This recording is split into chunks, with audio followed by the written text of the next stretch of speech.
Hi everybody, my name is Ben LeBlanc, and my topic is, the title is, You Don't Need to Win Conversations. So let's get started. The topic I chose was arguing less with others, just to prove that you're right, and reducing argumentative conversation. Why did I choose this topic? All of our topics were supposed to apply to us personally, and I feel like this is one that I struggle with. A lot of it can stem from all different things, from a desire to dominate the conversation to you think you're right, and that also stems from a little bit of egocentrism. And I think that's kind of applicable to me. That's kind of a sour blotch in me, but hey, I'm willing to work on it and I want to do better. A lot of the reasons this topic isn't good, and the reason why I want to correct it is because it's a very undesirable trait, and it's not something that's, really enjoyed by anybody else in social settings or in relationships. It's no good. And it's also a sign of a narcissistic ego, because if you're going to be inserting your opinion on someone else and you're going to be saying, I'm right, my idea, listen to me, everyone else, it doesn't necessarily prove that you're right. All it proves is that you think you're right about everything. And it almost accomplishes nothing. There's those rare times where people actually want your opinion, but most of the time, people just want to talk to you and they just want to have conversations. They don't want to be, bashed by your opinion. And something else about it is it kind of puts up blinders all around you. When you have that sort of mentality about you, you're not going to be open to any other ideas or any other opinions. You're not even going to be open to what other people are saying. Half the things they're saying are going to go in one ear and out the other because you just want to say what is up next on your mind. And a good quote I liked that was actually, it's from the website The Art of Manliness, kind of strange. But the quote is this: "A good conversation is an interesting thing. It can't be a solely individual endeavor. It has to be a group effort. Each individual has to sacrifice a little for the benefit of the group as a whole, and ultimately to increase the pleasure each individual receives. It's like a song where the rhythm is paramount, and each person in the group must contribute to keeping that rhythm going. One person who keeps on playing a sour note can throw the whole thing off." Some examples of some traits someone who has mastered this skill, what they would look like, and some of the fruits of that labor, and why I want to master this skill of overcoming that is that person would probably be more humble, a lot more of a receiver than a giver in conversations. And I think if it's that way in conversations, it's probably more that way in relationships. So people just tend to like you more. And you're more relatable because it's not so much all about me, but it's about others. You're more giving and you're more caring. And you also will learn way more, and you'll become more intelligent because you'll be more open to other people's opinions and views. And obviously, it doesn't mean you're a sponge and you're going to suck up everything, but what it means is that you're not completely shut off to the world and that you're more open to the world. And I like this quote from Psychology Today. It was called, "Possibilities are greater." Sorry, that's not the quote. That's just what I thought of it. "Possibilities are greater when you are smaller." And this is what he said. He said, "I become rigidly fixed to my perspective, closed to seeing things any other way, and very attached to being right." And I can relate to that. He said, "The problem, as I said, is that you can't always believe what you think. And then there are those occasions, hopefully more common as we grow in maturity and wisdom, when our mind offers us an accurate reflection of things. And that reflection is often that I don't know everything, and that people have a lot more to give me, and I have a lot to learn from others." He also said, "The opposite of being self-righteous is not assuming you're wrong or knowing exactly what's true. It's being open to the uniqueness of any given situation and bringing curiosity, along with a willingness to learn something new, to it. And practicing this non-attachment to our beliefs, thoughts, and views, we're not admitting that we're wrong, we're simply expressing an openness to looking at our conclusions from other perspectives." And I really like that because what he said was, you're not just throwing out what you believe or what your opinion is, but it also means you're not completely closed-minded and that you're willing to hear other people out and to listen to people and to talk to people and communicate with them. And ultimately, you are able to see from other perspectives and other points of views about your views, and it makes you a more empathetic and a more kind and intelligent, understanding person. So the problem, obviously, with this is, I kind of already went over it a little bit, but that you are shut off to others, and you're a little bit ignorant, and you're egocentric, and that, it's kind of my way or the highway, and whatever I believe is best because I'm me. And a solution will definitely require the complete opposite of the spectrum. A solution will require qualities such as humility and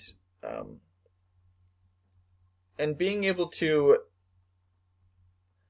it's a little bit of an introspective thing that has to occur as well. It's not so much how can I dominate this person, but it's realizing who you are and seeing yourself in the other world's eyes, and understanding that that other people have a lot to offer you, and I'm just another person just like everyone else. And so the solution really isn't just like a simple do this, but it's more of just like a lot of significant things that we learn in this life, it has to be a change that happens on the inside. And that's why I think he also said that the author from Psychology Today said that it's something that happens with age and maturity. You don't see many 10-year-olds thinking about this trait. And so as I've been, learning about this and studying a little bit over the semester, I was definitely inserting it a lot into my interactions, and it was in my thoughts oftentimes. And so I definitely had some attempts on, actually, I've been incorporating it every day, even if it's just in little amounts. But I've been trying to insert myself less in conversations and to just kind of let other people be them and maintain their autonomy without me squashing them with my views or opinions. And what I felt was just a lot more, I don't think a whole bunch changed, but I felt a lot more peace personally, knowing that I wasn't squashing other people and that other people were able to be themselves around me. And it wasn't super dramatic results, but I liked it and I felt the difference inside me. And I'm sure other people enjoyed being able to, just talk to me and not have me dominate them. The person I chose to interview was my father-in-law. And he's a very, very non-domineering man. He's a very strong man, but he doesn't like to put people out with his own voice. And I asked him about this. I asked him if he was always like this. And he says he wasn't. He says when he was a kid, he would get drunk and he was obnoxious and overbearing. And he says, there was a turning point as he got a little bit older with age and experience where he didn't have that desire anymore. It's just not natural to him, and he didn't want that to be part of his lifestyle. And I think that was the biggest thing. He didn't have any tips or tricks, but it was more just how you view other people. He didn't want to be that man who pressed other people down. He finds joy in letting other people be them. And he doesn't like to cause contention. That was another thing. He doesn't like to create anger amongst people at all. He just likes to let people be themselves and to, love them and enjoy being with them. And I could definitely see that, as very true.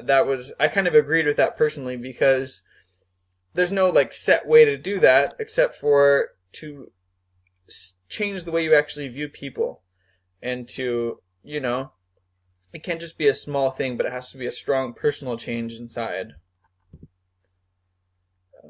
Some helpful behaviors that I think would be good for all of us that, we've learned a little bit about in the semester and that I've just thought about. One was provincialism. And, provincialism is kind of the definition of this solution. It's being able to see things from other people's perspective, and you're not going to throw your opinion on them. It was one of Gibbs' 6 traits. That's a good solution when you're with communication with others. And I also think a little humility goes a long way. I think very little of that exists in our world, and I think if we just have a little bit of humility, we will learn a lot from others. And if you're listening to them, how can it not make you more empathetic? Because if you're truly listening to them and not trying to put yourself on them, you'll understand them more, and that kind of makes you love them. And sometimes being able to admit you're wrong is also right. That's another good thing, because, even if you did think you're right, if you're able to admit that you're wrong, then you're able to learn from those other people.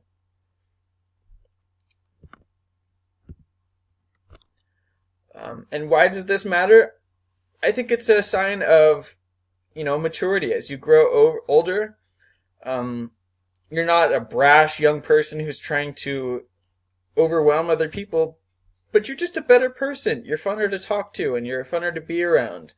And someone who actually, I think a lot of the reason we throw our opinion on people is because we want to be that, that wise person who knows, and we want to give that advice.